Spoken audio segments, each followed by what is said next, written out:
Florence, Italy. সকাল ৮টা। সূর্যের আলোর ঝিলিকে ইতালির ঐতিহ্য আর আধুনিকতার মিশ্র ছোঁয়া যেন শহরের রাস্তায় ছড়িয়ে আছে। এখানের রৌদ্র উজ্জ্বল সকাল যেন কোনো শিল্পীর তুলির ছুঁয়ে যাওয়া ক্যানভাস। আকাশ জুড়ে নীলচে আলো, তার বুক জুড়ে হালকা সোনালি রোদে ঝলমল করা ধূসর বেগুনি ছায়া।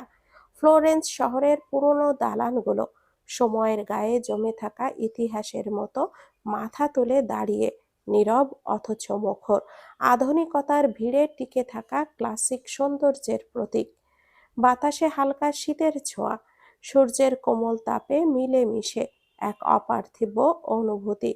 সেই বাতাসেই ধীরে ধীরে হেঁটে আসছে ইউভান, আকাদেমিয়া দি ফিরেঞ্জে সিয়েনজার বিশ্ববিদ্যালয়ের মূল ফটকের দিকে তার চলা। তাকে কেউ ডাকে না, তবুও সে যেন কোনো অদৃশ্য কর্তব্যের টানে এগিয়ে চলে। ওর পরনে হোয়াইট টার্টলনেক সোয়েটার, তার ওপরে ছাইরঙা কোট, আর হাতে পুরনো চামড়ার ব্রিফকেস। চোখে গাঢ় ব্ল্যাক চশমা, যা তার অভিব্যক্তিকে আরো রহস্যময় করে তোলে। আর মুখে একটি গাঢ় গাম্ভীর্য, যেন শব্দ নয়, ব্যক্তিত্বই তার পরিচয়। করিডোর ধরে হাঁটতে হাঁটতে ইউভান প্রবেশ করে তার চেনা বিভাগের দিকে। Physics department. চেনা দেওয়াল, চেনা জানালা, চেনা গন্ধ। তবুও আজ যেন অচেনা কোনো নীরবতা চারপাশে, কোনো এক অজানা আশঙ্কা বাতাসে হালকা চাপ ফেলেছে। হঠাৎই পাশ দিয়ে হেসে হেসে হেঁটে যাওয়া কয়েকজন ছাত্রছাত্রী। কেউ হয়তো গ্রুপ স্টাডির প্ল্যান করছে, কেউ বা চাপা গুঞ্জনে ডুবে। ঠিক তখনই কানে আসে কারোর আলোচনার এক টুকরো উচ্চারণ। নন্দিনী নামটা সরাসরি নয়, তবু এত স্পষ্ট যেন কেউ ইচ্ছা করেই বলেছে। ইউভান থমকে দাঁড়ায়, শব্দটা কানে লেগে থাকে, কিন্তু মানে বুঝে উঠতে পারে না। তার মুখে এক মুহূর্তেই দুশ্চিন্তার রেখা ফুটে ওঠে, কিন্তু পরেক্ষণেই নিজের ভেতরে নিজেই বলে ওঠে, আর না, সময় হয়েছে এখানে শীঘ্রই রিজাইন দেওয়ার। এই কথার রেশ মাথায় রেখেই ইউভান ঢোকে ক্লাসরুমে। আজকের ক্লাসটা জরুরি, একটা বড়সড় পরীক্ষা হবে। ইতালি প্রায় পরীক্ষা মৌখিক ও লিখিত উভয়ভাবেই নেওয়া হয়, এবং শিক্ষার্থীদের পর্যবেক্ষণও করা হয়। পরীক্ষা শুরু হয়। ইউভান প্রফেসর হিসেবে প্রতিটি শিক্ষার্থীর খাতা গ্রহণ করে, নির্দেশনা দেয় এবং গভীরভাবে পর্যবেক্ষণ করে। কিন্তু এক সময় হঠাৎ তার চোখ গিয়ে পড়ে নন্দিনীর দিকে। ও বিড়বিড় করে বলল, মেয়েটা কি করছে এখানে? ও তো অসুস্থ। সকালে বিশ্ববিদ্যালয়ে ইউভান ঠিকই এসেছে, কিন্তু নন্দিনীকে বলেনি আজকের পরীক্ষার কথা। সে ভেবেছিল ইউএসএ গিয়ে ওর বাকি স্টাডি ওখানেই শেষ করাবে। এই অবস্থায় সে এলো কেন? আর একা এলো কেন? নন্দিনী যখন ঘুমিয়েছিল, ইউভান তখন ওকে বিরক্ত না করে ভার্সিটিতে চলে এসেছিল। ইউভানের মনোযোগ কাড়ে নন্দিনীর মুখ। চোখের নিচে ক্লান্তির কালি, কাঁধ যেমন কেন যেন হেলে পড়েছে, ঠোঁটের কোণে রং নেই। ও মনে মনে রেগে যায়। এখন কি ও বোঝে না এই সময়টা ওকে কতটা সাবধানে থাকা উচিত? নিজেই বিড়বিড় করে ইউভান। ঠিক তখনই নন্দিনী চোখ তুলে তাকায় ইউভানের দিকে। চোখে চোখ পড়ে, মাত্র এক মুহূর্ত। তারপরই নন্দিনী চোখটা সরিয়ে নেয়, কারণ মনে পড়ে ইউভানের সেই একদিনের নিষেধ, ক্লাসে যেন এভাবে না তাকায়। ইউভান খানিকটা অবাক হয় ওর মুখটা ফিরিয়ে নেওয়ায়। মনে পড়ে নিজের পুরনো কথাগুলো। মেয়েটা এখনো এইসব মনে রেখেছে। মুখে একটুখানি অবাক হাসি ফুটে ওঠে, একটা শিশু সুলভ আবেগ যেটা নন্দিনীর চোখে আজও মেলে ধরে। কিন্তু আজকের দিনটা শুধুই তার আর নন্দিনীর নয়। চারপাশে ছড়িয়ে পড়েছে কিছু নজর, কোনো সোজা সাপটা দৃষ্টি নয়, যেন অদৃশ্য কোনো ছক, কোনো ফাঁদ। পরীক্ষা শেষ হতে সময় লাগে প্রায় 2 ঘন্টা। ছাত্রছাত্রীরা ধীরে ধীরে ক্লাসরুম থেকে বেরিয়ে যায়। নন্দিনীও ধীর পায়ে এগিয়ে চলে দরজার দিকে। ঠিক তখনই ইউভান ওর হাতটা চেপে ধরে, স্বরে হালকা করে রাগের ছোঁয়া। এই সিচুয়েশনে কেন আসতে গেলে নন্দু? একটু সুস্থ হলে তারপর আসতে। নন্দিনী মুখ তুলে শান্ত স্বরে জবাব দেয়, ভার্সিটি থেকে ইমেল করেছিল আজ অ্যাটেন্ড করার জন্য, তাই এসেছি। এখন আবার চলে যাচ্ছি।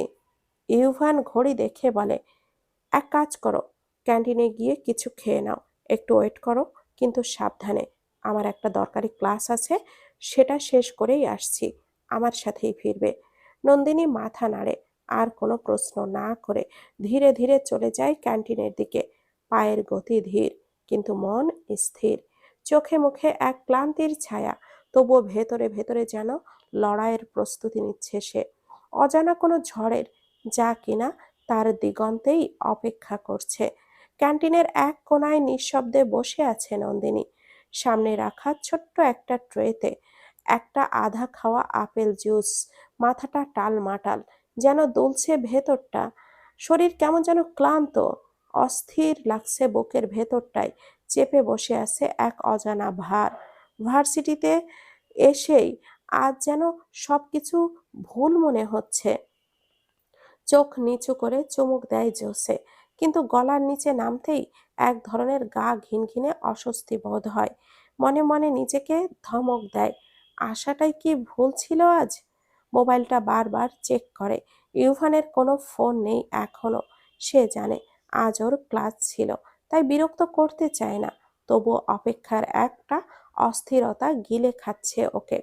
ঠিক তখনই একদল ছেলে আর মেয়ে এগিয়ে আসে ওর দিকে। ওদের মুখে হাসি, কিন্তু সেই হাসি যেন বিষ মাখানো।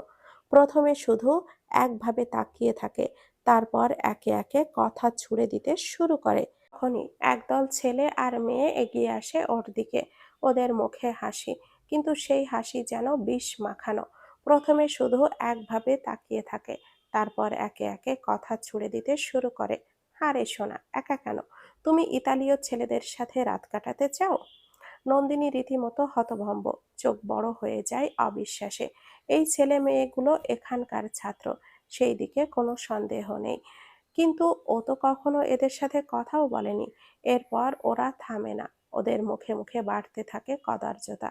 এক একটা শব্দ যেন বিষাক্ত তীর। একজন ছেলে এগিয়ে এসেই বলে, you look so available, just like your kind. তোমায় দেখে একদম প্রস্তুত মনে হচ্ছে। আসলে তোমাদের জাতটাই এমন। আরেকটা মেয়ে কটাক্ষ করে বলে, তুমি খুশি করতে চাও তাই তো, যেমন প্রফেসর ইউভানকে করেছ। নন্দিনী চোখে বিস্ময় আর অপমান একসঙ্গে ধরা দেয়। ওরা কি বলছে এইসব? একটা ছেলে হঠাৎই ওর গায়ে হাত রাখে। নন্দিনী পিছিয়ে আসে। ছেলেটা পেছন থেকে আরেকজন ধাক্কা দেয়। অসহনীয় হয়ে ওঠে মুহূর্তটা। একটানা ঘৃণা আর স্পর্শ সহ্য করতে না পেরে নন্দিনী ঘুরে দাঁড়িয়ে একটা চড় বসিয়ে দেয় সেই ছেলেটার গালে। সাথে সাথে সেই ছেলে মুখ ঘুরিয়ে থুতু ফেলে চেঁচিয়ে ওঠে, তুমি নোংরা বেশ্যা! এখন আমরা তোমাকে শাস্তি কাকে বলে দেখাবো। ওরা দলবদ্ধভাবে নন্দিনীকে টানতে টানতে নিয়ে যায় বিশ্ববিদ্যালয়ের প্রশাসনিক ভবনের দিকে। সেখানে সিনিয়র ডিসিপ্লিনারি বোর্ডের একাধিক শিক্ষক একত্রে অভিযোগ শোনেন। সেখানে উপস্থিত রয়েছেন বেশ কয়েকজন প্রফেসর, বিভাগীয় প্রধান, অ্যাডমিন। নন্দিনীকে ঘিরে ধরে ছাত্রছাত্রীদের সেই দল। তারা একের পর এক অভিযোগ ছুড়ে দেয়, সে আমাদের বিনা কারণে থাপ্পড় মেরেছে, ওর শাস্তি চাই আমরা। একজন ছেলে এসেই বলে, সে আমাদের যৌন উস্কানি দিয়েছিল, ও আমাদের মারার চেষ্টা করেছে। আরেকজন বলে, সে আমাদের সাথে ফ্লার্ট করেছিল আর এখন ভান করছে। নন্দিনী হতবাক, ঘেমে উঠেছে কপাল, তবুও নিজের আত্মসম্মান রক্ষা করতে গলা শক্ত করে বলে, ওরা আমাকে হয়রানি করেছে স্যার। ওরা মিথ্যা বলছে। আরও আমাকে উত্ত্যক্ত করেছে, গায়ে হাত দিয়েছে, আর বলেছে জঘন্য সব কথা। ঠিক তখনই সামনে এসে দাঁড়ায় এক প্রফেসর, মুখে কুটিল হাসি, চোখে হিংসা, কণ্ঠে বিকৃত বাঁকা সুর। তুমি কেন ওদের গায়ে হাত দিলে? এটা শারীরিক হিংসা, জানো তো? এইখানে তুমি ছাত্রদের চড় মারতে পারো না, শুধু নিজের আবেগের বশে। নন্দিনী আবারও নিজের অবস্থান বোঝায়, ঘটনাটা খুলে বলে। কিন্তু তখন ওই প্রফেসর থুতু গিলতে গিলতে বলে, ওরা মিথ্যা বলেনি, তোমার চেহারাই বলে দিচ্ছে তুমি কেমন। তুমি চাইলে আমাদের কয়েকজন প্রফেসরকে খুশি করতে পারো, যেমনটা তুমি ওই প্রফেসর ইউভানকে করেছো। তুমিও হ্যাপি থাকলে সাথে আমরাও happy. It's a fair deal. তোমারও লাভ হবে, সাথে আমাদেরও একটা। মিউচুয়াল চুক্তি হবে, তাই না? চারপাশে ফেটে পড়ে বিকৃত একটা হাসি, উঠি উঠি করে করতালি। ছাত্র শিক্ষকেরা যেন কোনো নাটকের খল চরিত্র। নন্দিনী স্তব্ধ হয়ে চোখের কোণে জল গড়িয়ে পড়ে। ঠিক তখনই এখানে প্রবেশ করে ইউভান।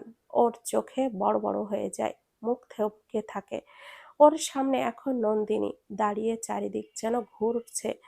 ওদেরকে ঘিরে ধরেছে ছায়া মানব গোষ্ঠী। ওর চোখে জল, ঠোঁট কাঁপছে। প্রফেসর তখন আবারও বলে, মেবি আমরাও তোমাকে একটু পরীক্ষা করে দেখতে পারি, তাই না? ঠিক সেই মুহূর্তে ইউভান ঝাঁপিয়ে পড়ে, সেই প্রফেসরের হাতটা মুচড়ে ধরে। চোখে ক্ষোভ, মুখে জ্বলে ওঠা আগুন। Don't you dare! আরেকবার ছুঁয়ে দেখো ওকে। ইউভান থেমে যায় না, ঘুষি দেয়, সাথে ধাক্কা আর চিৎকার করে সবার সামনে ছিঁড়ে ফেলেছে মিথ্যা সম্মানের মুখোশ। কেউ কেউ এগিয়ে আসতে চায়, কিন্তু সাহস পায় না। আর ঠিক পেছনে নন্দিনী হাঁটু গেড়ে বসে পড়ে, পেটে হাত চেপে ধরেছে, সারাটা দেহ কেঁপে উঠছে কান্নায়। ঠিক তখন প্রিন্সিপাল রুমে প্রবেশ করেন, ঠান্ডা শুষ্ক কণ্ঠে বলেন, এই মেয়েটার দোষ আছে, সে সিডিউস করেছে প্রফেসর ইউভান যাতে পরীক্ষায় টিকে থাকতে পারে। ইউভান থেমে যায়, তারপর সোজা পায়ে হেঁটে যায় নন্দিনীর দিকে। তার হাতটা ধরে নিজের বুকে টেনে নেয় সবার সামনে। সবাইকে উদ্দেশ্য করে বলে, আর একটা কথা বলে তোদের জিভ টেনে ছিঁড়ে ফেলবো আমি। Nandini is my wife, stay away from her. রুমের ভেতরে যেন পিন পতন, নিস্তব্ধতা ঘিরে ধরে। প্রিন্সিপাল কিছু বলতে গেলে ইউভান ঘুরে বলে, আর একটা শব্দ করলে খুব খারাপ হবে। My personal life is not your concern. তাই এতদিন কিছুই বলিনি। শেষে চোয়াল শক্ত করে উচ্চারণ করে, my resignation letter will be reach your desk by tonight. I quit. Nandini হাতটা শক্ত করে ধরে ইউভান। দুজনে একসাথে বেরিয়ে আসে সেই বিষাক্ত রুম থেকে। পেছনে পড়ে থাকে বিকৃত মুখ, বিকৃত সমাজ আর ভ্রষ্টা এক শাসন ব্যবস্থা। ইউভানের ফোনে হঠাৎই একটা শব্দ হলো। ও দেখে একটা মেসেজ, যাতে লেখা আছে, ডিয়ার সন, ট্রেইলারটা কেমন লেগেছে? মেয়েটাকে লাইফ থেকে সরিয়ে দাও, না হলে তুমি জানো আমি ঠিক কি কি করতে পারি। ইউভান স্তব্ধ হয়ে যায়। যে সব প্রি প্ল্যান্ড। নিচে খান বাড়ির ডাইনিং টেবিলে আজ এক অদ্ভুত আবহ তৈরি হয়েছে। টেবিল জুড়ে সাজানো স্নেহ মাখা খাবার, আর চারপাশে পরিবারের প্রিয় মুখগুলো বসে আছে যেন এক শেষ আলোর ভোজে। সেহরান আর পরি পাশাপাশি বসে খাচ্ছে। তাদের সামনে সেলিম খান সাহেব ও রফিক সাহেব বসে আছেন, আজ বহুদিন পর একসাথে সম্পূর্ণ পরিবারের মাঝে। সেলিম খান দুই চোখ ভরে দৃশ্যটা দেখছেন, চোখে গভীর মুগ্ধতা আর হৃদয়ে চাপা একটা হাহাকার। তিনি মনে মনে ভাবছেন, বয়স হয়ে গেছে, আর কবে বা এমন আনন্দের মুহূর্তের মুখোমুখি হব? আদৌ হব তো? আজ তিনি নিজ হাতে দুই ছেলের প্লেটে খাবার তুলে দিচ্ছেন। শেহরিশ আর তার বাবার এই ক্ষণিকের দুর্বলতা বোঝে। ছেলেটির মন কাঁদে, বাবার কাঁধে সে দায়িত্ব, তার ভার সন্তানদের হৃদয়ে নিঃশব্দে ধরা দেয়। সেহরানের মুখ দেখে কিছু বোঝা যায় না, তার অভিব্যক্তি বারবার বরাবরের মতোই গম্ভীর, যেন এক কঠিন প্রাচীরের আড়ালে। কিন্তু পরি জানে, ওর এই মুখোশের আড়ালে চলছে এক অন্তর্দাহ, এক গোপন হাহাকার। সেলিম খান হঠাৎ সেহরানের হাতটা ধরে বলেন, আব্বু, তোমার সাথে আমার যা যা কথা হয়েছিল সব মনে রেখো। নিজের দায়িত্বেও কখনো অবহেলা করো না। আমার তো বয়স হয়েছে, কখন কি হয় বলা যায় না। পুরো পরিবারের দায়িত্ব এখন তোমার কাঁধে। সেহরান একটু বিরক্তির স্বরে বলে ওঠে, এইসব না বলে চুপচাপ খেয়ে নাও পাপা, এরপর ঔষধ খেতে লেট হয়ে যাবে। তার কণ্ঠে বিরাগ থাকলেও উপস্থিত সবাই মুচকি হেসে ফেলে, কারণ সবাই জানে সেহরান বাইরের দিকে কঠিন হলেও ভেতরে সে এক অতি কোমল হৃদয়ের মানুষ। ঈশানী, তানিশা, মাসুক আর রাহুলও লাঞ্চে ব্যস্ত। সে যদি খান আর সোমাইয়া খান মা স্নেহে নিজ হাতে সবার প্লেটে খাবার দিচ্ছেন। পরিবারের হাসি, আনন্দ, কথার ছটা আর মায়ার টান এক মায়াবী আবরণে আবৃত করে রেখেছে পুরো ঘরটাকে। লাঞ্চ শেষে বিদায়ের মুহূর্ত এসে পড়ে। লাগেজ গাড়িতে তোলা হয়েছে, দুটি গাড়ি প্রস্তুত এয়ারপোর্ট পর্যন্ত পৌঁছে দেওয়ার জন্য। সেলিনা চৌধুরী এসে দাঁড়িয়েছেন। পরি মায়ের বুকে মুখ গুজে কান্না করছে, কিন্তু সেলিনা চৌধুরীর কণ্ঠ দৃঢ়। পরি, তুমি তো ছোট না আম্মু, নিজের সংসারে যাচ্ছ, নিজেকে সামলে নাও। সব মেয়েদের একদিন না একদিন তো যেতেই হয়। সেহরান এক পাশে দাঁড়িয়ে এই কান্না দেখে রাগে ফুঁসছে। ওর ধারণা পরি অকারণে চোখের জল ফেলছে। হঠাৎই ও এগিয়ে গিয়ে পরির হাতটা ধরে টেনে নিয়ে বলে, আর একবার কাঁদতে দেখলে ঠাটিয়ে একটা চড় দেব। তোকে কি কিডন্যাপ করে নিয়ে যাচ্ছি আমি, বিক্রি করে দেব নাকি? এই হঠাৎ ঝাঁঝালো কথায় সবাই চুপ করে যায়। পরিবেশ জমে ওঠে অস্বস্তির ঘন কুয়াশায়। কিন্তু সেলিনা চৌধুরী ক্ষিপ্ত হয়ে বলেন, এটা কি বলছো সেহরান? আমার সামনে তুমি আমার মেয়েকে মারার কথা বলছো? দেখছো না ও প্রথমবার কোথাও যাচ্ছে, তাও দেশের বাইরে, ভয় পাচ্ছে, স্বাভাবিক। সেহরান এবার পরীর মায়ের দিকে ফিরে তাকিয়ে বলে, আসলে কি করব শাশুড়ি আম্মু, আপনার মেয়ের প্রতি আমার আদরের তো আপনার আর আবার অ্যালার্জি আছে, তাই ভাবলাম হয়তো যাওয়ার বেলায় নিজের চোখে ওকে শাসন করা দেখলে খুশি হবেন, অথচ এতেও আপনি অখুশি। আপনি চাইলে আমি এখনই ওকে আদরও করতে পারি। হুম, নট এ ব্যাড ওয়ে। অন্য কিছু ভাববেন না, ও জাস্ট টপাটপ কয়েকটা চুমু খেতে পারি। খাবো শাশুড়ি আম্মু? বাধ্য জামাইয়ের মতো পারমিশন চাইছে সে। এই কথা শুনে রাহুল মাসুকের দিকে ঝুঁকে বলে, দেখ দেখ, যাওয়ার সময়ও এসকে ওর শাশুড়ির প্রেশার কেমন বাড়িয়ে দিয়ে যাচ্ছে। ভালো হলো না আর ছেলেটা। মাসুক হেসে গড়িয়ে পড়ে। সেলিনা চৌধুরী মুখ ঘুরিয়ে নিয়ে রাগে বলেন, তুমি আসলে একটা অত্যন্ত নির্লজ্জ ছেলে। বাকিরা অপ্রস্তুত হয়ে কিছুই বলে না। সেলিম খান আরিফের সঙ্গে কথা বলায় ব্যস্ত, তাই এই মুহূর্তে কিছুই টের পান না। পরীর কান্না ততক্ষণে থামিয়ে ফেলে, কিন্তু মনের ভেতরে রাগ, লজ্জা আর অপমান মিলিয়ে এক অদ্ভুত বিস্ফোরণ ঘটে। সে সেহরানের হাতে আঙ্গুল চেপে নখ বসিয়ে দেয়। সেহরান তাকিয়ে থাকে পরীর দিকে। তার চোখে এমন এক ভাষা যেন বলছে, একবার তোকে শুধু একা পাই, তারপর দেখিস কি করি। সবাই গাড়িতে উঠে বসে, কেবল সেহরান এবার নিজের আব্বুর কাছে যায়। কিছু না বলেই হঠাৎই জড়িয়ে ধরে, চোখ বুজে বলে, পাপা নিজেকে কোনো দিনও একা ভাববে না, আর সবাইকে বিশ্বাস করবে না। সময় পেলে ওখানে চলে এসো, তোমার পরিমাকে দেখে যেও। কিন্তু এত কিছুর পরও সে মুখ ফুটে বলতে পারে না, পাপা আমি তোমায় খুব ভালোবাসি। কিন্তু কোথাও যেন একটা দ্বিধা কাজ করছে, হয়তো বড় হয়ে যাওয়াতে, নয়তো এই বহু বছরের দূরত্বে। তবে সেলিম খান ছেলের কানে কানে বলেন, পাপা তোমায় খুব ভালোবাসে আব্বু। এই দৃশ্য দেখে চারপাশে দাঁড়িয়ে থাকা সবার চোখে জল ভরে যায়। পরি এদিকে সেজুদি খানকে জড়িয়ে ধরে বলে, আমি কিন্তু খুব অপেক্ষা করব তোমার জন্য মামনি, ওখানে এসো কিন্তু। সেজুদি খান মায়ার হাসি হেসে বলেন, অবশ্যই যাব। আমার ছোট্ট পরি বা সেহরান আসার খবর পেলেই উড়ে যাব। পরি নিরুত্তর এক উদাসী হাসি হাসে। এই বিদায়ের মুহূর্ত যেন তার আত্মায় একটি দীর্ঘশ্বাস এঁকে দেয়।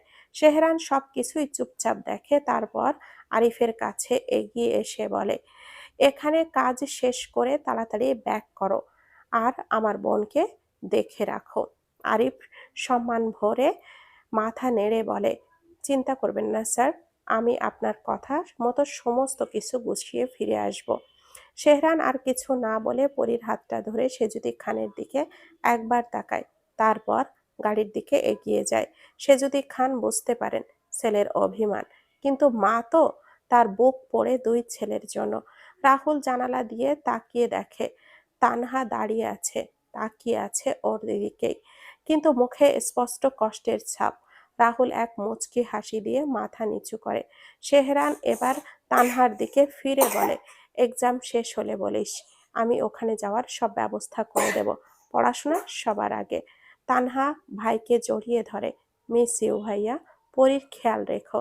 সেহরান মৃদু হেসে বলে, ভালো থাকিস বোন।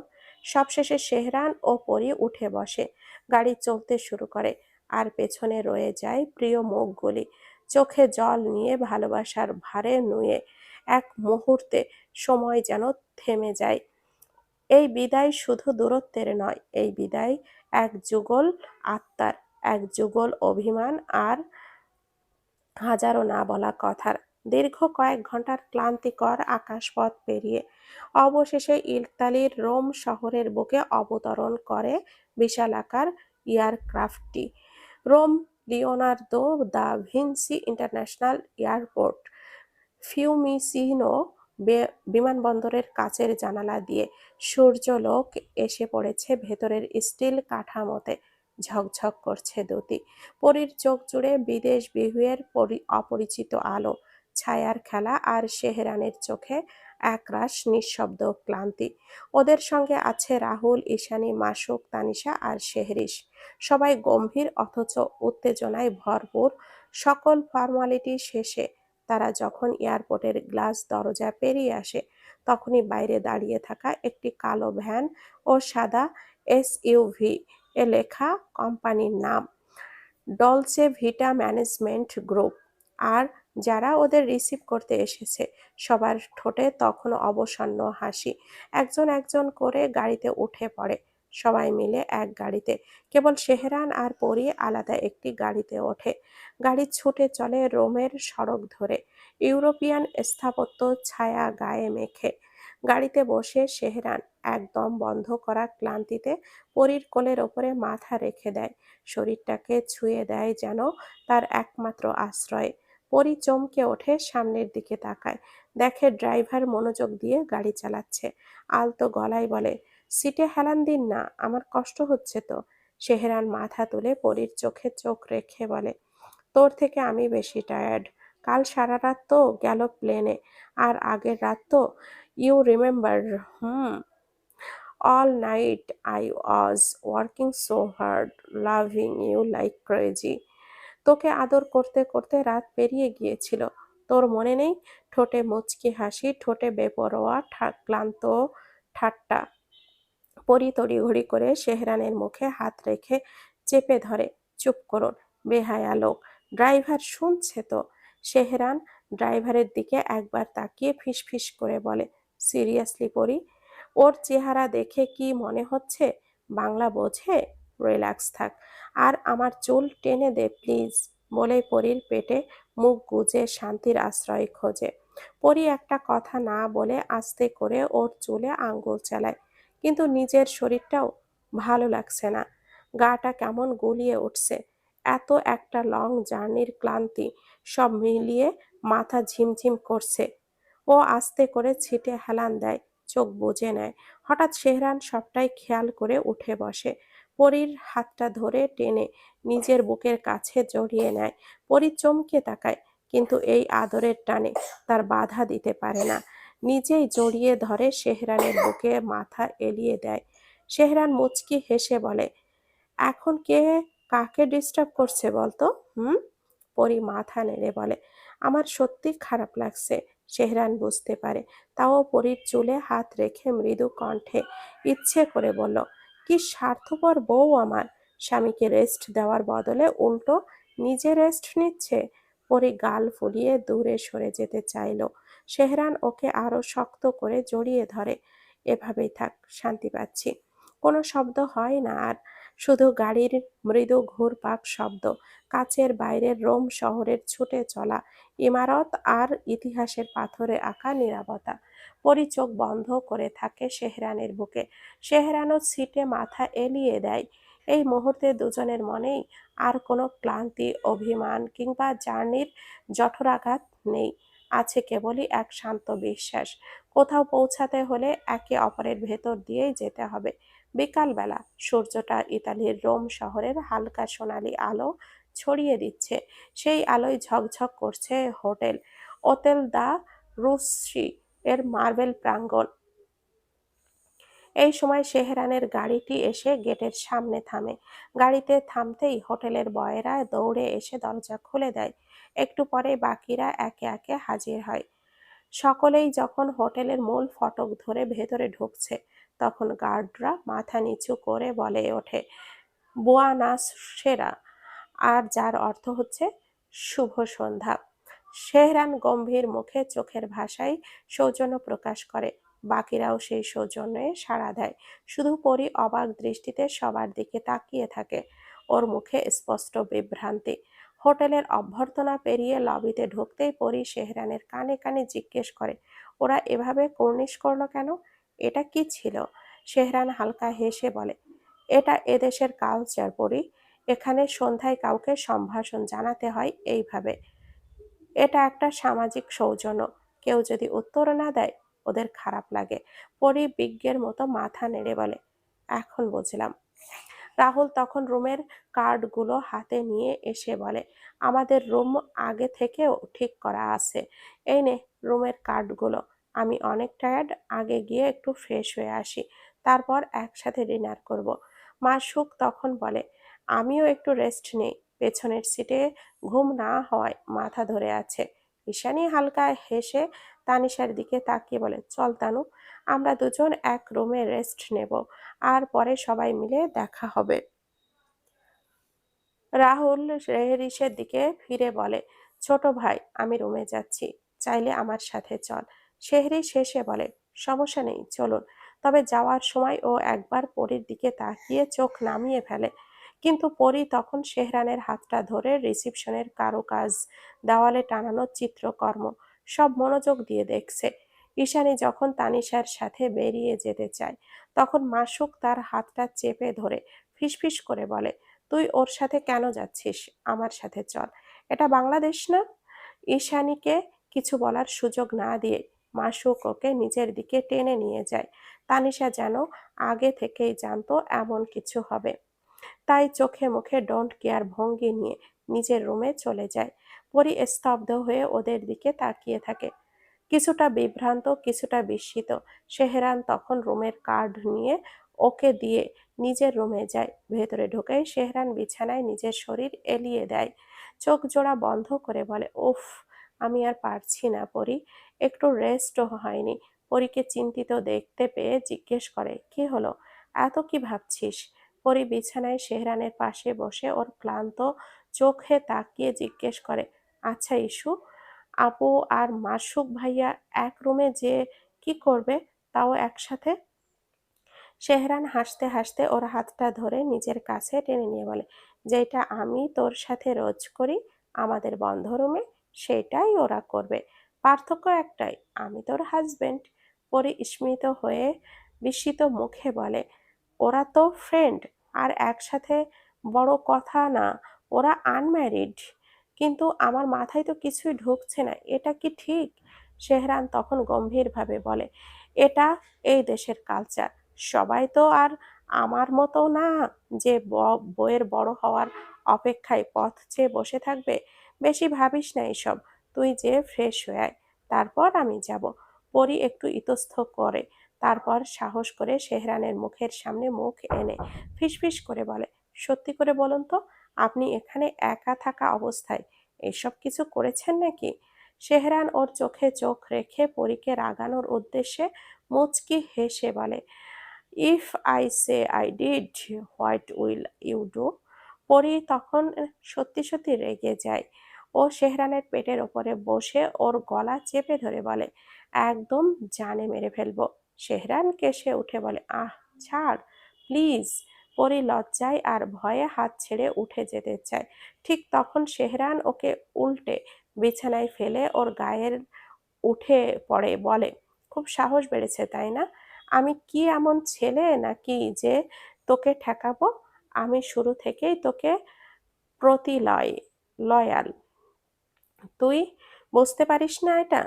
পরি শেহরানের চোখের দিকে তাকিয়ে থাকে। শেহরান সেখানে লেখা আছে স্পষ্ট সত্য। সে হালকা কাঁপা কণ্ঠে বলে, আমি গোসল করে আসি।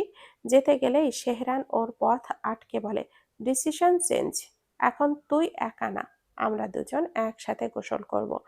এই বলেই ও পরীকে এক ঝটকায় কোলে তুলে ওয়াশরুমের দিকে হাঁটতে শুরু করে। পরি বিস্মিত হয়, ছাড়ুন বলছি, আমি একা করব। শেহরান ফিসফিস করে বলে, sorry baby, no more solo bath, no time left. সন্ধ্যার আবছা আলো ঘরের জানালা দিয়ে ভেসে আসছে। সুটকেসের চেনটা খুলে ইউভান একের পর এক জামা কাপড়, ঔষধ, কাগজপত্র সযত্নে গুছিয়ে নিচ্ছে। পাশে রাখা ব্যাগের এক কোণে রাখা দুটো টেডি, একটা নন্দিনীর আর একটা তাদের অনাগত সন্তানের জন্য। এই ব্যস্ততার মাঝেই নন্দিনী চুপচাপ এসে দাঁড়ায়, গলার স্বরটা ক্লান্ত কিন্তু নরম। স্যার, কাল একবার মলে নিয়ে যাবেন, কয়েকটা দরকারি জিনিস কেনা বাকি আছে। ইউভান থেমে যায়, চোখে পড়ে নন্দিনীর ক্লান্ত মুখটা। গতকাল ভার্সিটি থেকে ফিরে আসার পর থেকে যেন কোথাও হারিয়ে গিয়েছে সে। কোনো প্রশ্নই নেই, কোনো অভিযোগও নেই, শুধু একটা নিঃশব্দ অস্থিরতা। ভেতরের অজানা কষ্টে চিনচিন করে ওঠে ইউভানের মন। ভাবতে থাকে এই মেয়েটি যে অনেকটা জানে তার অতীতের সব অন্ধকার অধ্যায়, তবুও থেকেছে সে তার জীবনে। ইউভান ভেবে পায় না এই কয়েকদিনে নন্দিনীর ওপর অসম্ভব একটা মায়া পড়ে গেছে। আসলে নন্দিনী মেয়েটাই এমন, পেটের মধ্যে যে শিশুটি আস্তে আস্তে বাড়ছে তার দায় সে নিয়েছে এক বিন্দুও কোনো অভিযোগ না করে। এই কয়দিনে নন্দিনী শুধু একজন প্রেয়সী নয়, হয়ে উঠেছে তার ছায়া সঙ্গী, এক অপার নির্ভরতার নাম। নন্দিনীর ওপর ইউভানের মায়া যেন দিনে দিনে আরো বেড়ে চলেছে। সব ভাবনা ছিঁড়ে ইউভান ধীরে এসে ওর হাতটা ধরে নিজের পাশে বসায়, মাথায় হাত রেখে চোখে চোখ রাখে। ঠিক আছে, নিয়ে যাব, কিন্তু একটাই শর্ত আছে। Promise me you want rush, just take care of yourself. তুমি এখন আমার জীবনের সবচেয়ে গুরুত্বপূর্ণ একজন। তোমায় সুস্থ রাখতে যা লাগে আমি সব করব, without a second thought. Nandini মৃদু হেসে ইউভানের দিকে তাকিয়ে ওর কপালে চুমু এঁকে দিয়ে বলে, আমি জানি আপনি আমাকে কোনোদিনও ছেড়ে যাবেন না। ইউভান সেই চুমুর উত্তরে নিজের ঠোঁট রাখে নন্দিনীর কপালে, চুমু দিয়ে বলো, কোনোদিনও না। তারপরে ওর পেটে ঠোঁট ছুঁয়ে ফিসফিস করে বলে, hey champ, papa won't make any more mistakes. তোমায় নিয়ে রঙিন দুনিয়া সাজাবো আমি আর তোমার মাম্মা। জলদি চলে এসো আমাদের কোলে। এই মুহূর্তেই শান্তির মাঝেই আচমকা ইউভানের ফোনটা বেজে ওঠে। স্ক্রিনে চোখ রেখে নন্দিনীকে বলে, এক কাপ কফি এনে দেবে প্লিজ। নন্দিনী সম্মতি জানিয়ে চলে যায় রান্নাঘরের দিকে, আর ইউভান ধীরে ধীরে কলটি রিসিভ করে। ওপাশে অ্যালেক্স ঠান্ডা গলায় বলে, how are you dear son, কালকের ট্রেলারটা কেমন ছিল? আর মেয়েটিকে ছেড়ে দাও তাড়াতাড়ি, এমনিতেও অনেক সময় নষ্ট করেছো। একটা দীর্ঘ নিঃশ্বাস ফেলে ইউভান, তারপর কিছু একটা চিন্তা করে স্বাভাবিক গলায় বলে দেয়, আপনি যে বলছেন এটাই দারুণ একটা প্ল্যান করেছেন। ভাবছি হয়তো ঠিকই এত বড় লোকের মেয়েকে বিয়ে করাটা সত্যি একটা ভালো প্ল্যান। আপনি এক কাজ করুন, আমাকে এক সপ্তাহ সময় দিন, আমি ওর ব্যবস্থা করে নেই আগে।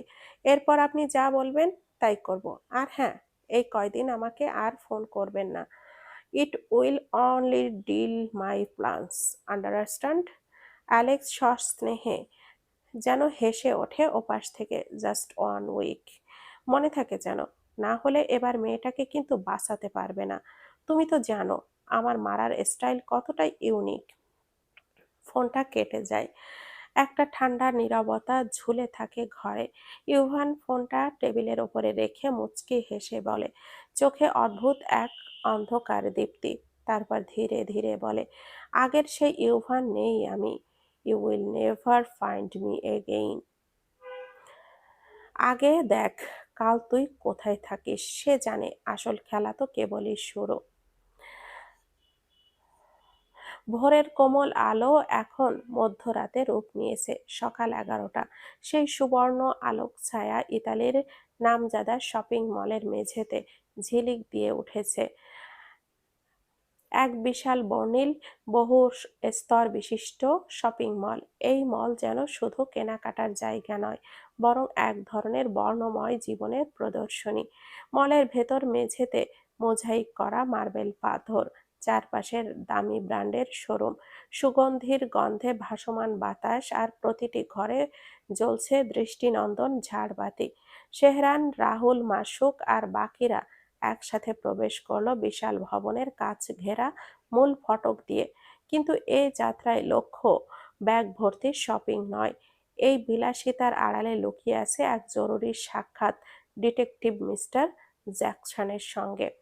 এমন একজন যিনি এত সহজে দেখা দেন না, তবে দেখা দিলে বুঝে নিতে হয় পেছনে অবশ্যই আছে গভীর কোনো কাহিনী। শুরুতে সেহেরান মুখ কুঁচকে রাহুলকে উদ্দেশ্য করে গর্জে ওঠে, গাধা কোথাকার! কাকে হায়ার করেছিস? এত জায়গা ছেড়ে লোকটা শপিং মলে ডাকছে! স্টুপিড গাই! তার চোখে মুখে বিরক্তি, ঠোঁটে চাপা বিদ্রুপ।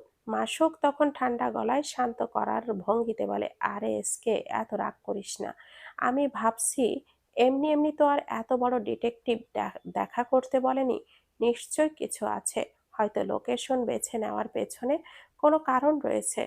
রাহুল নিজের ফোনে লোকেশন দেখে বলে, চল ওই দিকটাই যাই। গুগল তো ওখানেই দেখাচ্ছে লোকেশন, নিশ্চয়ই সেখানেই আছে। এদিকে সেহরানের নজর পড়ে একটু পেছনে থাকা পরীর দিকে। পরী তখন ঈশানীর সাথে মলের কাছ ঘেরা করিডোর ধরে হেঁটে যাচ্ছে। দুজনে কোথাও যেন বিস্ময়ে তাকিয়ে দেখে কোনো দামি শোরুম বা রঙিন এক্সিবিশনের ঝলক। সেহরান গলা উঁচিয়ে বলে, ইস্যু প্লিজ, আমার পরীর দিকে একটু খেয়াল রাখিস। আমরা একটু সামনে যাচ্ছি, খুব বেশি দূরে যাস না, সামনাসামনি থাকিস কিন্তু। পরী যেন কিছুটা ধরা পড়ে গিয়েছে। সেহরানের ডাকে চমকে তাকায় তার দিকে। এক পলক, দীর্ঘ অথচ সংক্ষিপ্ত, যেন চোখে চোখে কথা হয়। আর তখনই সেহরান হঠাৎই এক টানা হাওয়ায় ঠোঁট দিয়ে ছুঁয়ে দেয় একটা ফ্লাইং কিস। পরী লজ্জায় মুখটা সরিয়ে নেয়, চোখ নামিয়ে রাখে, যেন কারোর কাছে ধরা পড়ে যাবে এই অমোঘ সংবেদনশীল মুহূর্ত। পাশেই দাঁড়িয়ে থাকা রাহুল মুখ টিপে ব্যঙ্গ করে বলে, তুই আগে তোর রোম্যান্সটা শেষ করেই আয়, বুঝলি? আমরা ততক্ষণ একটু অপেক্ষা করছি। ভাই, তুই কি একটুও টায়ার্ড হোস না? সেহরান চোখে রোদ চশমা লাগাতে লাগাতে উত্তর দেয় গর্ব ভরে, আমার রোম্যান্স সামলাতে সামলাতে বউ আমার টায়ার্ড হয়ে যায় ঠিকই, কিন্তু আমি রোম্যান্স করতে করতে কখনো একটুও টায়ার্ড হই না। এটা হচ্ছে ম্যান পাওয়ার ব্রো, তুই বুঝবি না। এই বলে নিজের জ্যাকেটের কলারটা তুলে নিয়ে আত্মবিশ্বাসে ভরপুর হাঁটতে শুরু করে সামনে। রাহুল তার পেছনে পেছনে হাঁটতে হাঁটতে মুখে বিরক্তির ভঙ্গি করে মুখ বাঁকায়। হুম। তাদের ছায়া গড়িয়ে পড়ে মার্ভেলের মেঝেতে, আর পেছনে ছড়িয়ে থাকে কোনো নতুন মোড়ের আভাস। এদিকে কিছুক্ষণ পরে মলের ভেতরে ওপরের দিকে ওঠা চলন্ত সিঁড়ি, অবিরাম মানুষের যাওয়া আসা, হালকা জ্যাজ মিউজিক আর আলো ছায়ার খেলা, যেন জীবনের ভেতর জীবনেরই এক প্রতিচ্ছবি। এরকম এক দৃশ্যের মাঝে নন্দিনী হালকা প্যাস্টেল কালারের ম্যারেন্টিরি ড্রেস আস্তে আস্তে হেঁটে যাচ্ছিল ইউভানের পছন্দের একটি শাল খুঁজে বের করার ইচ্ছায়। হাতে ছিল একটা ছোট্ট ব্যাগ, চোখে ক্লান্তি, তবুও চেহারায় একরকম মাতৃত্বের প্রশান্ত দীপ্তি। হঠাৎ একজন তাড়াহুড়ো করে হেঁটে যাওয়ায় মানুষের ধাক্কার ভারসাম্য হারিয়ে ফেলে সে। চলন্ত সিঁড়ির কিনারায় পা হড়কে পড়ে যেতে যেতে আর্তনাদ করে ওঠে, আহ! দূর থেকে এক গ্লাস প্যানেল ঘেঁষে দাঁড়িয়ে থাকা ইউভান ফোনে কথা বলছিল। গম্ভীর মুখ, নিস্পৃহ ভঙ্গি, কিন্তু এক মুহূর্তে চোখ স্থির হয়ে যায়, চোখের দৃষ্টি আতঙ্ক ফুটে ওঠে। হঠাৎই সেই মুহূর্তে চোখে পড়ে সেই ভয়ানক দৃশ্য। ওর চোখের দৃষ্টি স্তব্ধ হয়ে যায়, ফোনটা কানে রেখেই মুখ থেকে ফিসফিসিয়ে বেরিয়ে আসে, নন্দু! পরেক্ষণেই ফোনটা ছুঁড়ে ফেলে, দৌড়ে দেয়। চোখে যেন বিস্ফোরণের পূর্ব মুহূর্তের ভয়, পায়ের নিচের মাটি যেন সরে যাচ্ছে। এদিকে নন্দিনী আর এক পা মাত্র, এক পা দূরে মৃত্যুর কাছাকাছি পৌঁছে গেছে। ওর চোখে স্পষ্ট আতঙ্ক, আজ হয়তো সব শেষ। ঠিক তখনই একটি অচেনা হাত পেছন থেকে ঝাঁপিয়ে পড়ে। একটি মেয়ে, দুর্বল শরীরে, তবুও আপ্রাণ চেষ্টা করে নন্দিনীর হাতটা ধরে রাখতে। হাত কেটে রক্ত পড়ছে, অথচ সে ছাড়ছে না। চারপাশের ভিড় জমে গেছে, নিরাপত্তা কর্মী এগিয়ে আসে, লোকজন মোবাইলে ভিডিও করছে, কিন্তু সেই মেয়ে, অচেনা অথচ সাহসী, দুই হাতে টেনে তুলে আনে নন্দিনীকে সিঁড়ি থেকে। দুজনেই হাঁপাচ্ছে। ইউভান এসে পড়ে, একটুও দেরি না করে বলে, তুমি ঠিক আছো তো নন্দু? কিচ্ছু হয়নি তো? বলেই এক ঝটকায় জড়িয়ে ধরে। নন্দিনী বলে কাঁপা কাঁপা স্বরে, আমি ঠিক আছি। ও না থাকলে আজ আমি থাকতাম না।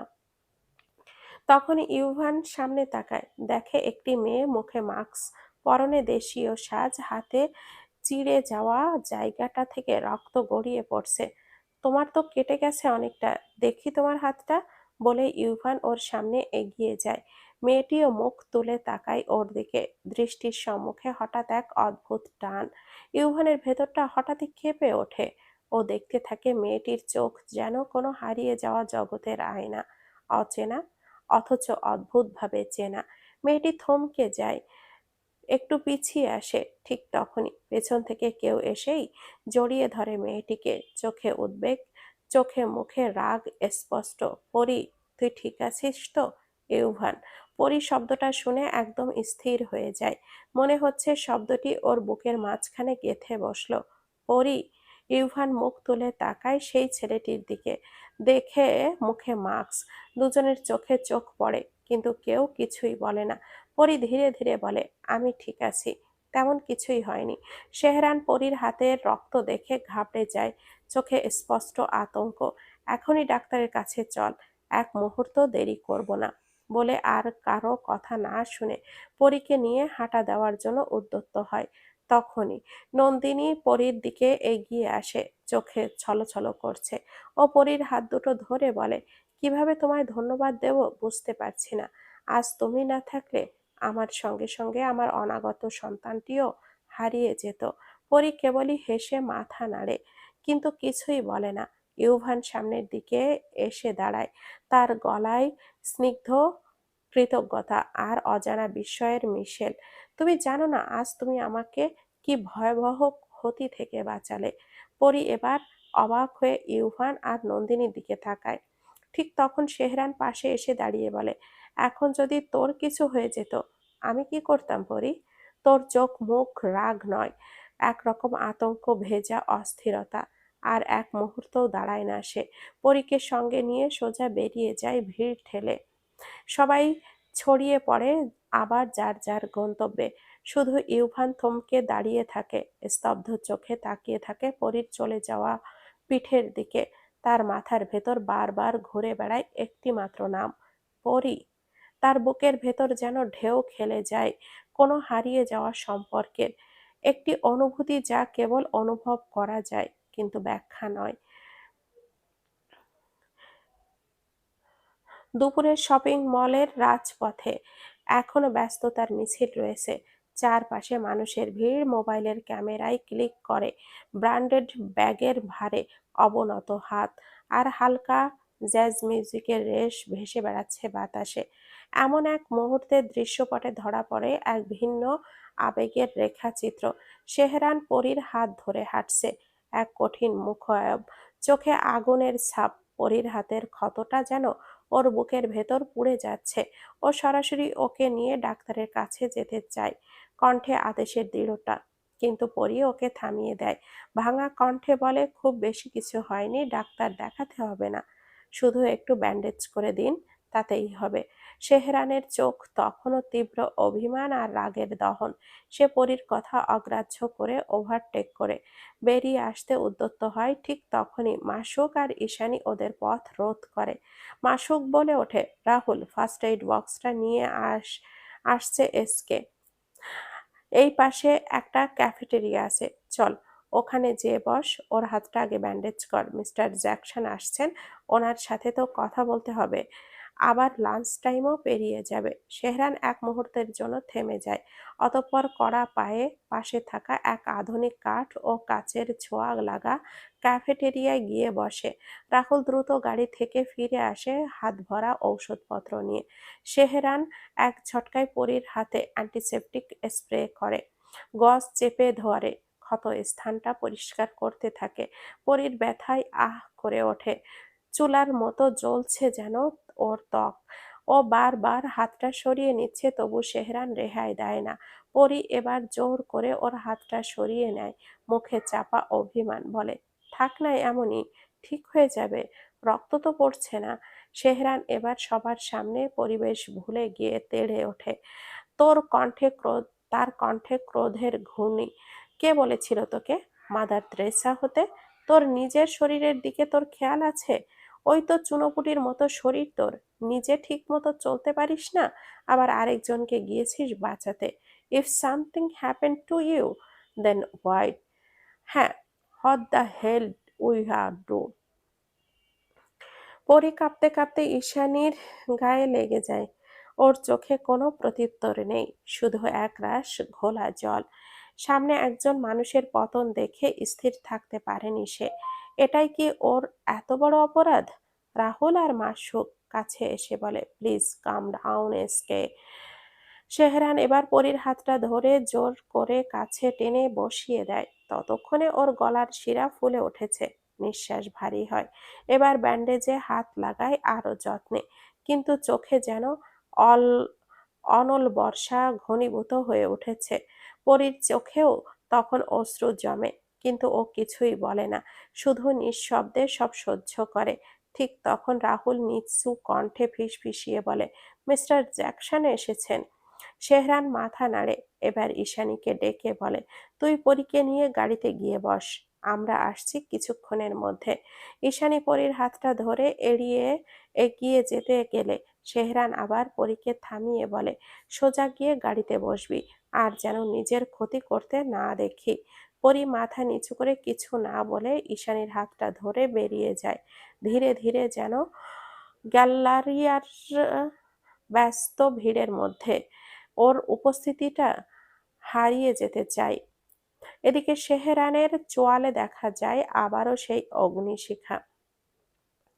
ওর ভেতরের কাঁপুনি ঝোঁক বুঝতে পারছে না কেউ, কিন্তু ওর চোখ বলে দিচ্ছে এই মেয়েটার জন্য সে জীবনেও ওভারটেক করতে পারবে না। কিছুক্ষণ পরে জাঁকজমকপূর্ণ রোমান রোমান শপিং মলের অভ্যন্তরে এক কোণে অবস্থিত আধুনিক কাঠের টেবিল ঘিরে গোল হয়ে বসে আছে চারটি ছায়ামূর্তি, শেহরান, মাসুক, রাহুল এবং মিস্টার জ্যাকসন।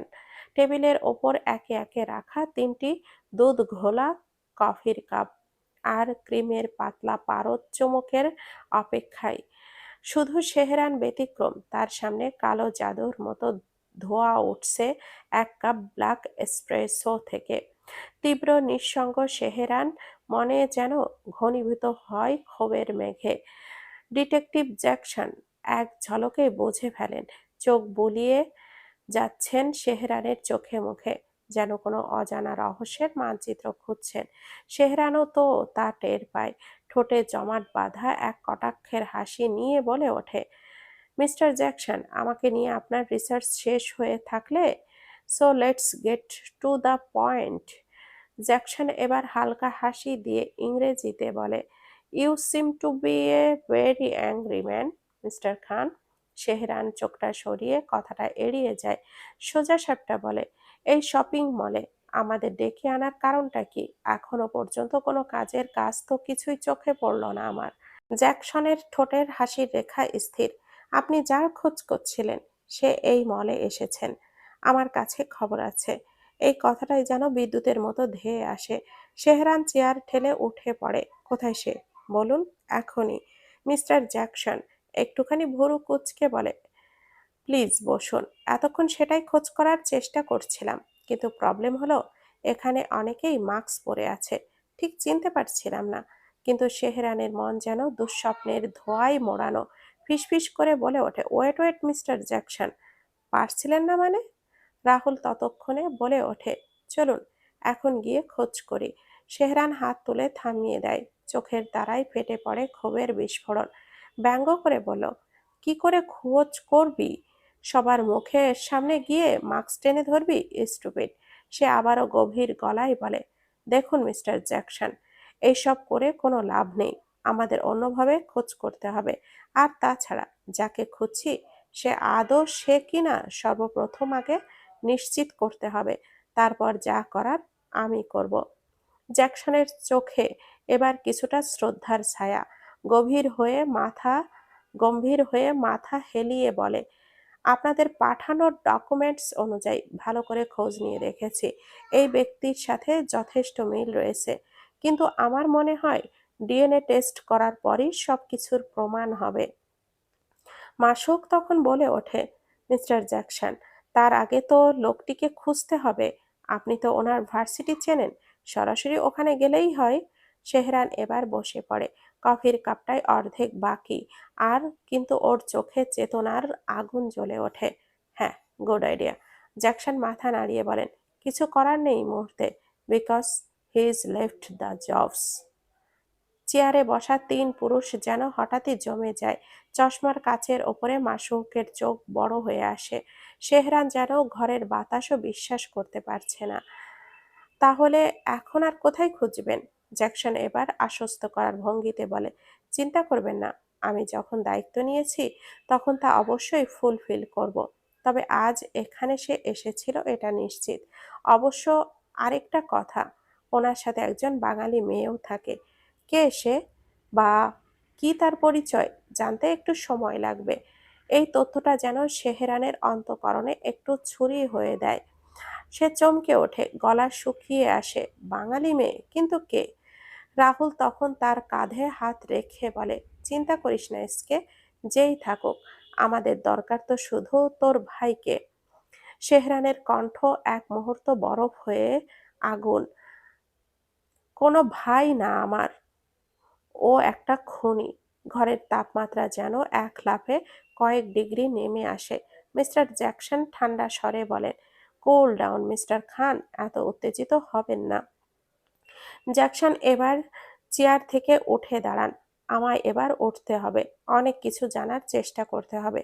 কিছু জানলে আপনাদের জানাবো। শেহরান চুপচাপ মাথা নেড়ে সম্মতি জানায়, কিন্তু তার অন্তঃকরণে চলছে অন্য কিছু। বাইরের নীরবতার নিচে তখন এক নিঃশব্দ ঝড় বয়ে যাচ্ছে। মেয়েটিকে, এই প্রশ্নের ভারে তার চিন্তার আকাশ তখন যেন আরো মেঘে আচ্ছন্ন হয়ে গেছে। এই দিকে গাড়ির ভেতরে তখন এক অদৃশ্য ভার নেমে এসেছে। কাচের বাইরে রোম শহরের সোনালি আলো ছড়িয়ে পড়েছে, তবুও পরীর মুখে আধারের ছায়া। ঈশানী শান্ত কণ্ঠে প্রশ্ন করে, পরী, এখনো ব্যথা করছে? পরী হালকা মাথা নাড়ে, মুখে একরাশ ক্লান্তির ছাপ। না আপু, ঠিক আছি আমি। কিন্তু ঈশানীর চোখে এড়ায় না কিছুই। পরীর মুখটা যেন বিষাদের ধোঁয়ায় ঢেকে গেছে, ঠোঁট থমথমে, চোখে জমে থাকা কথা। ঈশানী ধীরে বলে, এসকের ব্যবহারে মন খারাপ করো না, ও তোমাকে চোখে হারায় বুঝলে। তোমার এই অবস্থাটা ওর পক্ষে মেনে নেওয়া অসম্ভব ছিল। তুমি তো জানো ওকে। পরী ঈশানীর দিকে তাকিয়ে অভিমানের সুরে বলে, ওর কথায় আমি এখন ভালো আর খারাপ দুটোই বুঝতে পারি না। ইনফ্যাক্ট ওনাকে আমি বুঝতেই পারি না আপু। ঈশানী একটু চুপ করে যায়। সে জানে এই মুহূর্তে পরীকে যুক্তি দেখালে ঠেকানো যাবে না। ও প্রসঙ্গ ঘোরায়, তার কণ্ঠে এক ফোঁটা চিন্তা নিয়ে বলে, আচ্ছা তুমি কিভাবে দেখলে সেই মেয়েটা পড়ে যাচ্ছিল? পরীর চোখে ঝিলিক দেয়, ওর কণ্ঠে এবার অদ্ভুত একটা উত্তেজনা। আপু, মেয়েটা ভুলবশত পড়ে যায়নি, ওকে কেউ ইচ্ছাকৃতভাবে ধাক্কা দিয়েছে, আমি নিজে দেখেছি। ঈশানী আঁতকে উঠে বলে, হোয়াট?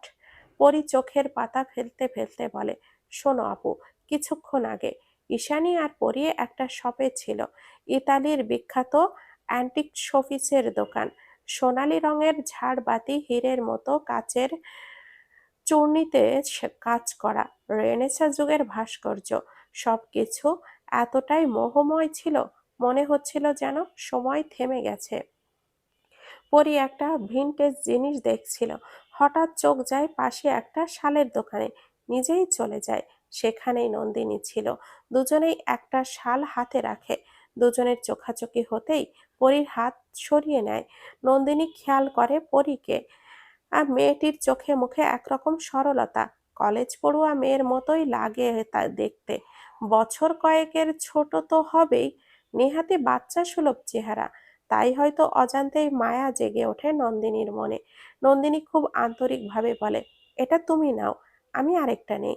পরি দ্রুত উত্তর দেয়, না না আপু, প্রবলেম নেই, এটা বরং আপনি নিন, আমি অন্যটা দেখছি। এই সময় একটা সেলসম্যান এগিয়ে এসে ইতালীয় ভাষায় বলে, এই ডিজাইনের আরেকটি শোপিস স্টকে আছে, সে এনে দিচ্ছে। তাদের একটু অপেক্ষা করতে বলে লোকটি। ওরা দুজনেই খুশি মনে একটু সরে গিয়ে দাঁড়ায়। ঠিক তখনই পরীর চোখ পড়ে যায় সামনের দিকে। একটু দূরে দাঁড়িয়ে আছে শেহরান, এক দৃষ্টিতে তাকিয়ে আছে পরীর দিকেই। তার হাত উঠছে, যেন ইশারায় কিছু বোঝাতে চাইছে। পরী একটু এগোতে চায়, কিন্তু হঠাৎই চোখ যায় নন্দিনীর দিকে। তিনি তখন দোকানের বাইরে, দৃষ্টিও অন্যদিকে, ঠিক তার পাশেরই চলন্ত সিঁড়ি। মুহূর্তের মধ্যে ঘটে যায় কিছু একটা। একজন লম্বা পুরুষ হঠাৎ করে উল্টো দিক থেকে ঘুরে এসে ধাক্কা দেয় নন্দিনীকে, এমনভাবে যেন জনতার ভিড়ে কেউ কিছু বুঝতে না পারে। নন্দিনী দুলে উঠে পড়ে যাচ্ছিল, কিন্তু সেকেন্ডের মধ্যেই পরী দৌড়ে গিয়ে তাকে জাপটে ধরে ফেলে, বহু কষ্টে সামলে নেয় তাকে। পরী এক নিঃশ্বাসে বলে থামে কথাটা। ঈশানী কপাল কুঁচকে বলে, কি বলছো পরী? মেয়েটা তাহলে বিপদে ছিল? পরী জানালার দিকে তাকিয়ে বিষণ্ণ চোখে বলে, আপুটা প্রেগনেন্ট ছিল ইস্যু আপু। আমায় থ্যাংক ইউ বলতে গিয়েই নিজেই বললেন। আরেকটু সময় পেলে আমি হয়তো কিছু বলতে পারতাম, কিন্তু তার আগেই উনি আমাকে এ, নিয়ে চলে এলেন। একটা দীর্ঘ নিঃশ্বাস নামিয়ে পরী বলল, আমি তো ওনাদের চিনিও না, আর হয়তো কোনোদিন দেখাও হবে না। শুধু দোয়া করি উনি যেন নিরাপদে থাকেন আপু। ঈশানী পরীর গাল ছুঁয়ে বলে, তুমি ভীষণ ভালো জানো পরী, একজন অপরিচিত ফ্যামিলির জন্য এমন করে প্রার্থনা করছো, অথচ এমনটা অনেক পরিচিত কেউই করে না। পরীর কোনো উত্তর দেয় না, শুধু চোখ বন্ধ করে গাড়ির ছিটে মাথা এলিয়ে দেয়। নিঃশব্দে ভেতরটা আহাকার করে ওঠে। মনে মনে নিজের প্রশ্নই করে, সত্যি কি ওনারা আমার অপরিচিত? তাহলে কেন ভেতরে এমন অস্থির লাগছে? ওর চোখের সামনে ভেসে ওঠে ইউভানের মুখ। মুখে ছিল এক অদ্ভুত কালো মাস্ক, তবু তার চোখের নিচে স্পষ্ট একটি তিল। সেই তিলটা পরীর মনোজগতে এমনভাবে আঁকা হয়ে আছে, যেন কোনো অন্তরঙ্গ চেনা মানুষের। পরে সে নিজেই ফিসফিসিয়ে বলে, এই চোখ, এই তিল আমি খুব কাছ থেকে কোথাও দেখেছি। খুব কাছের কারোর ছিল। কার? চোখের সামনে ঝাপসা ভাসে কিছু মুখ, কিছু অনুভব, কিন্তু পরীর তেমন কিছুই মনে পড়ে না। শুধু একটা আহাকার রয়ে যায় মনে, অপরিচিত অথচ অপার পরিচিতের মতো। দুপুরের নিস্তব্ধ আলোটা জানালার কাঁচ গলে ঘরের মেঝেতে নিঃশব্দে ছড়িয়ে পড়েছে। সেই আলোর ঠিক মাঝখানে বসে আছে ইউভান, এক হাতে খাবারের ট্রে, অন্য হাতে একটা অদৃশ্য ক্লান্তির ভার। ধীর পায়ে এগিয়ে গিয়ে নন্দিনীর সামনে এসে থামে সে। চোখের নিচে জমে থাকা ক্লান্তির ছায়া দেখে বোঝা যায় নন্দিনী এখনো তটস্থ, অস্থির, ভয়াবহ কোনো স্মৃতির ধ্বংসস্তূপে বসে আছে। ইউভান নিঃশব্দে বসে যায়, তার চোখে এক ধরনের কেয়ার জল করে, ঠোঁটে এক চিলতে নরম স্পর্শ। সে নন্দিনীর মুখে সামনে খাবার তুলে ধরে, একটা একগুঁয়ে স্নেহ দিয়ে। নন্দিনী চুপচাপ কেবল ঠোঁট ছুঁয়ে নেয় সামান্য। গলদকরণেও যেন তার বুকটা ফেটে যায়। আচমকায় সে থেমে যায়, চোখের কোণ গলিয়ে এক ফোঁটা জল পড়তেই গলায় হেঁচকি বুদবুদের মতো ভেসে ওঠে। সেই কান্নার শব্দটা হঠাৎই শীতল দেওয়ালের বুকে ধাক্কা খেয়ে যেন ছড়িয়ে পড়ে ঘরে। এক মুহূর্তেই সে খাবার ফেলে ইউভানকে জড়িয়ে ধরে, গলা কাঁপে, চোখে তীব্র আতঙ্ক। আর আজ যদি ওই মেয়েটা না থাকতো, কি হয়ে যেত ভাবতেই আমার ভয়ে আমার কলিজা শুকিয়ে আসছে। ইউভান থমকে যায়, খাবারের ট্রেটা এক পাশে সরিয়ে রেখে ওর মাথায় হাত রাখে। গলার স্বর গাঢ় হয়ে ওঠে, শান্ত হয়ে যাও Nandi, nothing happen to you. এই দেখো তুমি একদম ঠিক আছো। নন্দিনী হঠাৎই কান্নার মধ্যে হেঁচকি তুলে বলে ওঠে, কিভাবে বলছেন সব ঠিক হয়ে যাবে স্যার? কেউ আমাকে ইচ্ছে করে ধাক্কা দিয়েছিল, কেউ আমার এত বড় ক্ষতি করতে চেয়েছে, তাহলে কিভাবে সব ঠিক থাকে? আমি তো কিছুই বুঝতে পারছি না। ইউভান যেন শীতল বরফে চোবানো আগুনের মতো চমকে ওঠে, ওর শরীরটা খারাপভাবে কেঁপে ওঠে। কাঁধে হাত রেখে নন্দিনীর চোখে চোখ রেখে গম্ভীর স্বরে বলে, তুমি কি বলছো এসব? ধাক্কা দিয়েছে মানে? নন্দিনী মাথা নাড়ে, চোখে অন্ধকার ভয়। এটা সত্যি, মলের ভিড়ে একদম আমার পেছনে কেউ একজন এসে আমায় ধাক্কা ধাক্কা দেয়। আমি স্পষ্ট বুঝতে পেরেছি, ওই পরী মেয়েটা না থাকলে আজ সব শেষ হয়ে যেত। ইউভানের চোখের ভেতরে ঝলসে ওঠে দাবানলের আগুন, সে বুঝে যায় কাজটা কার। একটা বিষাক্ত ছায়া এখনো তার জীবনটাকে ফলো করছে। ঠোঁটে লেগে থাকা পৈশাচিক হাসির রেখা এক লহমায় মিলিয়ে যায় ইউভানের মুখে। এক মুহূর্ত দেরি না করে ইউভান নন্দিনীর মুখে হাত বুলিয়ে শান্ত করার চেষ্টা করে। গলার স্বর ভারী, সংবেদনশীল কিন্তু তীব্র। তুমি একটু রেস্ট নাও, আমি একটা ছোট্ট কাজ সেরে আসছি, ওকে? নন্দিনী কিছু বলার আগেই ইউভান ঘর ছেড়ে বেরিয়ে যায়। ঘরের নরম আলো পেছনে রেখে সে ঝড়ের গতিতে গাড়িতে উঠে বসে। স্টিয়ারিং হুইলে হাত রাখতেই মুঠো ফাঁপা হয়ে ওঠে। চোখে জমে ওঠে স্মৃতির কিছু শীতল ছায়া। পরি পরি, ওর ঠোঁটের কোণে নেমে আসে গা ছমছমে চেনা অনুভূতি। গলার নিচ থেকে বিড়বিড় করে ওঠে এক ভাবনার স্রোত। এত আপন কেন লাগছে মেয়েটাকে? কেবল নামের মিলেই কি এতটা টান অনুভূতি হচ্ছে? আর সেই সাথে ছেলেটার কণ্ঠ অবিকল আমার কিট্টোর মতো শোনালো, no no, this can't be real. এটা সম্ভব নয়। কিন্তু এতদিনে তো ওরা এই বয়সেই পৌঁছানোর কথা। তবে হঠাৎ এভাবে তার চোখের ভেতর শ্বাসরুদ্ধ সন্দেহ ঘোরাফেরা করে। সে নিজেকে বোঝাতে চায়, না না, আমি পাগলের মতো ভাবছি সবকিছু। ওরা এখানে কেন আসবে? আর এদের দেখে তো হাজবেন্ড ওয়াইফ মনে হলো। কিট্টোর সাথে আমার পরীর কিভাবে কি? না, এসব ভাববার মানে নেই। This is impossible.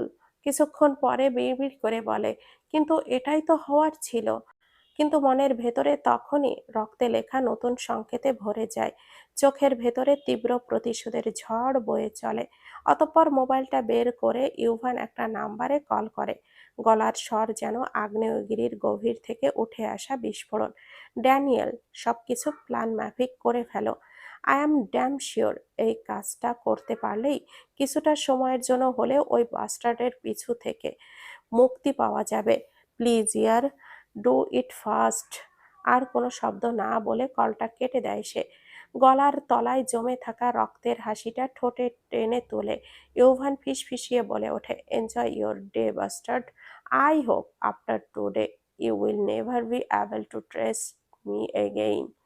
দুপুর ৩টা, রোমের আকাশে তখন এক অপার্থিব নীলাভতা। তার গায়ে যেন তুলোর মতো হেলে থাকা মেঘেরা ধীরে ধীরে সরে যায়। সূর্য তখন মাঝ আকাশে, কিন্তু কাচ ঘেরা জানালা দিয়ে আলো পড়ছে এমনভাবে যেন সে নিজেই রেস্তোরাঁর অতিথির শুভেচ্ছা জানাচ্ছে। শহরের অন্যতম বিখ্যাত ফাইন ডাইনিং রেস্টুরেন্ট লাপের গোলা আর একটি থ্রি থ্রি মিশেলিন স্টার বিজয়ী স্বর্গস্বরূপ স্থান। রোম শহরের এক অনিন্দ কোণে অবস্থিত এই রেস্তোরাঁ থেকে পুরো শহর যেন এক ক্যানভাসে আঁকা দৃশ্যের মতো ধরা দেয় চোখে। প্যানারোমিক ভিউয়ের এমন সম্মোহনী সৌন্দর্য, যেন রোম তার সব ইতিহাস ও সৌন্দর্য নিয়ে দাঁড়িয়ে আছে অতিথিদের সামনে। ইউরোপের অন্যতম সেরা খাদ্য সামগ্রী পরিবেশনের জন্য বিখ্যাত এই রেস্তোরাঁ। প্রতিটি পদ শিল্পকর্মের মতো পরিবেশিত হয় স্বাদে, গন্ধে এবং রন্ধনে অনবদ্য এক আভিজাত্যর ছোঁয়া। শেহরান, পরি, রাহুল, মাসুক আর ঈশানী পাঁচজন একসঙ্গে কিছুক্ষণ আগেই রেস্টুরেন্টে এসে পৌঁছেছে। রেস্তোরাঁর ভেতরে ঢুকতেই এক মোহময় পরিবেশ তাদেরকে গ্রাস করে নেয়। কাচের জানালার ওপরে রোম শহরের অপূর্ব দৃশ্য, আর ভেতরের নিঃশব্দে বাজছে সুরেলা ধ্রুপদী সঙ্গীত। এর আগে থেকে রেস্টুরেন্ট উপস্থিত ছিল শেহরিশ ও তানিশা। তাদের সবারই সন্ধ্যায় হোটেলে একটি গুরুত্বপূর্ণ কোম্পানি মিট আপ ও ডিনার রয়েছে। সেই সূত্রেই তারা দুজন আগে থেকেই রেস্টুরেন্টের ম্যানেজারের সঙ্গে প্রাথমিক আলাপ আলোচনা সেরে রেখেছে। এরপরে শেহরানকে ফোন করে ডাকে সবাইকে নিয়ে আসতে, দুপুরে লাঞ্চ করানোর জন্য। ওরা বসতে শেহরান একে একে খাবারের অর্ডার করতে শুরু করে। ইতালির এই বিখ্যাত রেস্তোরাঁর প্রতিটি পদ বিশ্বের গুরুমে দুনিয়ায় পরিচিত। আর শেহরান সবার পছন্দ মাথায় রেখেই অত্যন্ত আত্মবিশ্বাস ও দক্ষতায় ওয়েটারকে বলতে থাকে ইতালীয় ভাষায়, ভোরে চিবো কোন চিত, আমি হালকা মশলাযুক্ত খাবার চাই। পরি সবার মুখের দিকে তাকায়। শেহরান, মাসুক, ঈশানী, শেহরিশ, তানিশা সবাই যেন স্বাভাবিক। এ যেন তাদের নিত্যদিনের অভ্যাস। অথচ পরি বুঝতেই পারছে না কিছুই। সে এক দৃষ্টিতে সেহরানের দিকে তাকিয়ে থাকে, যেন তার মুখ থেকেই সব উত্তর বের করে আনতে চায়। ওয়েটার মাথা নাড়িয়ে অর্ডারগুলো লিখতে থাকে। এবার সেহরান একে একে সব বলে। রাহুল এবার মুখ বাড়িয়ে অর্ডার করে বলে, কাপ্রেজো সালাদ্দা। আর পরি এবার সেহরানের কানের কাছে মুখ নিয়ে ফিস ফিস করে বলে, এগুলো কি বলছেন আপনি? আমার তো নিজেকে ভিন গ্রহের প্রাণী মনে হচ্ছে। এই খাবার কি আদৌ খাওয়া যাবে? তেতো, ঝাল না মিষ্টি? সেহরান হাসি চেপে রেখে বুঝতে পারে পরি অস্বস্তিতে আছে। সে ওয়েটারের দিকে ফিরে বলে, একটা ইতালীয় লেমন্ড দিবেন। ওয়েটার চলে যেতেই সেহরান ফিরে তাকায় পরীর দিকে, চোখ নামিয়ে হাসি মুখে বলে, কি বলছিলে যেন? পরী মুখটা বাহার করে মুখ ঘুরিয়ে নেয়, কিছু না। মনে মনে ভাবে, যখন জিজ্ঞেস করলাম তখন তো পাত্তাই দিল না, এখন ঢং করছে। সেহরান ঠোঁট কামড়ে হেসে পরীর অভিমানী কথাগুলোর উত্তরে তার চোখ এক অনির্বাচনীয় কোমলতা, যেন এক টুকরো আশ্বাস মিশে আছে সেই হাসিতে। ধীরে ধীরে গভীর মনোযোগ ও সব বুঝিয়ে বলে ফেলে পরীকে। শব্দগুলো যেন পরীর ভেতরে কুয়াশা সরিয়ে আনে। তারপর চুপচাপ পরীর চোট পাওয়া ডান হাতটা ধরে নিয়ে ভালো করে দেখতে থাকে। আঙ্গুলের নিচে চাপা আবেগ যেন নিঃশব্দে বয়ে চলে। এক সময় গভীর গলায় বলে ওঠে, নিজেকে কখনো এত ছোট ভাবিস না পরি। মনে রাখবি, তুই সেহরান খানের ওয়াইফ। এই পরিচয়টা শুধু কাগজে কলমে না, এটা তোর আত্মায় গাঁথা থাকবে সব সময়। মাথায় রাখবি, এটা সব সময় মাথায় শুধু উঁচু করেই হাঁটবি। পরি তখন স্তব্ধ, চোখের পলকে জমে থাকা কাচের মতো জলের নিচে মুখ লুকাতে চায়, কিন্তু সেহরান তার চিবুকটা ছুঁয়ে তুলে নেয়। এরপর ধীরে স্বরে বলে, তোর নিজেকে বদলানোর কোনো দরকার নেই। তুই যেমন ঠিক তেমনই থাকবি। বরং যেটুকু গুছিয়ে নিতে হবে নতুন একটা জায়গায়, সেটা না হয় আমি শিখিয়ে পড়িয়ে হাত ধরে নিয়ে একসাথে চলবো। একটা মুহূর্ত নীরবতা ভেসে যায় হাওয়ায়। তারপর সে পরীর কানের কাছে একটু ঝুঁকে মৃদু স্বরে বলে, ডোন্ট ওয়ারি জান, I am right here with you. পরীর চোখে হঠাৎই অজান্তেই জল জমে ওঠে। বুকের ভেতর তীব্র এক অনুভব খেলে যায়, কিন্তু চোখের জলটুকু সে তাড়াতাড়ি করে আড়াল করে নেয়। ও চায় না সেহরানের সামনে তার দুর্বলতা ধরা পড়ুক। রাহুল সেই মুহূর্তে বলে ওঠে, কি রে এসকে, এখানেও রোম্যান্স শুরু করেছিস? পরি অসুস্থ, একটু তো খেয়াল রাখ। মাসুক ভুরু কুঁচকে বলে, ওর রোম্যান্স তোর এত জলে কেন রে? তানিশা শব্দ করে হেসে ফেলে, সেম কোশ্চেন আমারও। সেহরান হাসে ঠোঁট বাঁকিয়ে, কথায় আছে না, কারো সুখ অনেকেরই সহ্য হয় না। ওরও সেই অবস্থা হয়েছে। নিজে তো সিঙ্গেল, তাই ওর মন পড়ে। রাহুল এবার গলা নামিয়ে গম্ভীর গলায় বলে, ব্রাদার, তোমার জানার মধ্যে অনেক ভুল আছে। বর্তমানে আমার স্ট্যাটাস হলো ইন এ রিলেশনশিপ। ভাবছি আজ রাতেই স্ট্যাটাসটা সোশ্যাল সাইটে আপলোড করে দেব। পরিসহ বাকিরা চোখ বড় করে রাহুলের দিকে তাকিয়ে থাকে, কিন্তু সেহরান চোখ সরু করে বলে, তোর মতো গর্ধবকে যে মেয়ে পছন্দ করেছে, সে ঠিক কত বড় গর্ধব তা ভেবেই আমি অবাক হচ্ছি। রাহুল ব্যঙ্গ করে হেসে উত্তর দেয়, যেদিন তুই জানতে পারবি তার পরিচয়, বিশ্বাস কর, সেদিন তোর রিয়াকশন দেখব। ওদের এই রসিকতা ও মজার ভেতরে খাবার চলে আসে। প্রতিটি পদ যেন শিল্পীর তুলিতে আঁকা, ধোয়া ওঠা স্ট্রোক, ঘন জেলাতোর মিষ্টি সুবাস, আর তিরামিসুর প্রলোভন। সবাই খাওয়া শুরু করে, কিন্তু পরীর ব্যান্ডেজ বাঁধা হাত কারণে চুপচাপ বসে থাকে। হঠাৎই সেহরান নিজেই ওর মুখের সামনে খাবার তুলে ধরে বলে, চুপচাপ খেয়ে নে, এমনিতেও খুব খিদে পেয়েছে। পরী কিছুই বলে না, শুধু মুগ্ধ হয়ে সেহরানের মুখের দিকে তাকিয়ে ধীরে ধীরে ওর হাত থেকে খেতে শুরু করে। চোখে মুখে যেন লেগে থাকা এক অপার বিস্ময় আর ভালোবাসার ছায়া। কিন্তু এই মুহূর্তে প্রতিটি সেকেন্ড, প্রতিটি দৃশ্য খেয়াল করে শেহরিশ। আর বুকের গভীরে কোথাও যেন শব্দহীন এক ভাঙনের শব্দ শুরু হয়ে যায় নিভৃতে, নিঃশব্দে, নিজস্ব অভিমানে। এক অদৃশ্য শব্দে কিছু একটা ভেঙে পড়ে চুপচাপ।